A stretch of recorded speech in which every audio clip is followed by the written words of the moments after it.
am Aiza P. Makasasa, one of the reporters of Group 2, and today I will be going to discuss about the benefits of Tabata training. So there are 6 benefits of Tabata's training. First is the time efficient. Ang Tabata training ay 4 minutes lang bawat set, kaya mabilis lang gawin at kahit busy ang schedule mo, pwede pa rin itong isingit at makakakuha ka pa rin ng full body workout. Halimbawa nito is kapag may klase ka sa umaga at maraming mga assignment, kahit 4 to 8 minutes lang sa bahay bago maligo ay makakapag-exercise ka na. Next is boost metabolism.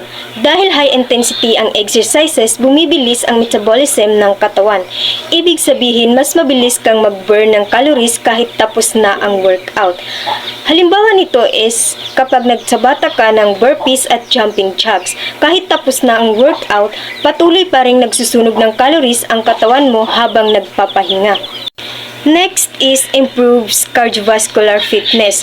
Ang mabilis at intense na galaw sa Tabata ay nakakatulong para lumakas ang puso at baga. Sa paglipas ng panahon, mas gaganda ang cardiovascular health mo.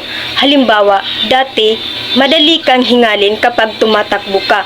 Pero kapag regular kang nagtabata, mapapansin mo na mas kaya mo nang tumakbo o maglaro ng sports nang hindi agad napapagod. Next is increases strength and endurance. Kadalasan, ang Tabata exercises ay gumagamit ng body weight tulad ng squats, push-ups at lunges. Nakakatulong ito para lumakas ang muscles at matumagal ang stamina o endurance.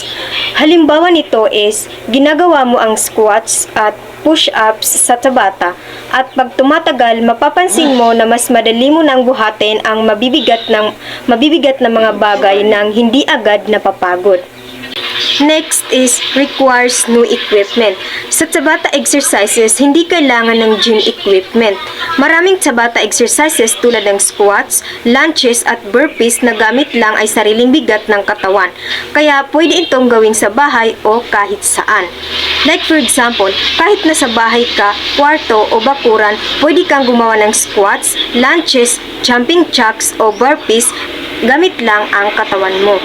And the last one for the benefits of Tabata training is the adaptable for all fitness level.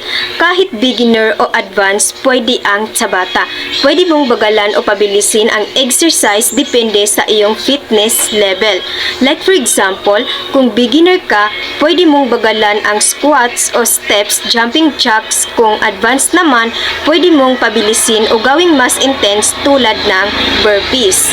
So, that's all for the benefits of Tabata training. So let's proceed on how to structure a Tabata workout.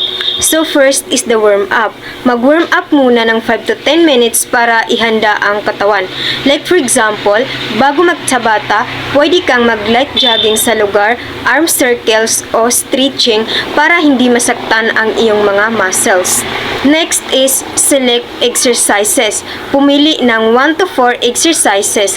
Halimbawa, ang napili mong exercises ay squats, push-ups, jumping jacks at lunges para ma-exercise ang iba't ibang parts ng iyong katawan. Next is follow the 20 to 10 rule. Ito ang pangunahing rule ng Tabata.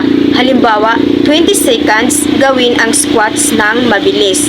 And 10 seconds magpahinga, ulitin ito ng 8 rounds hanggang umabot ng 4 minutes. And next is rest between sets. Pagkatapos ng isang Tabata set, mag-rest ng 1 minute. Halimbawa, tapos ka na sa squats Tabata set. Magpahinga naman ng 1 minute bago gawin ang next exercise tulad ng jumping jacks. And the last one is the cool down. Pagkatapos ng workout, mag-stretching o light movement. Halimbawa, mag-stretching ng legs at arms o maglakad-lakad ng kaunti para bumalik sa normal ang paghinga. So here is the sample Tabata workout routine. This is a simple, full-body Tabata routine that includes body weight exercises.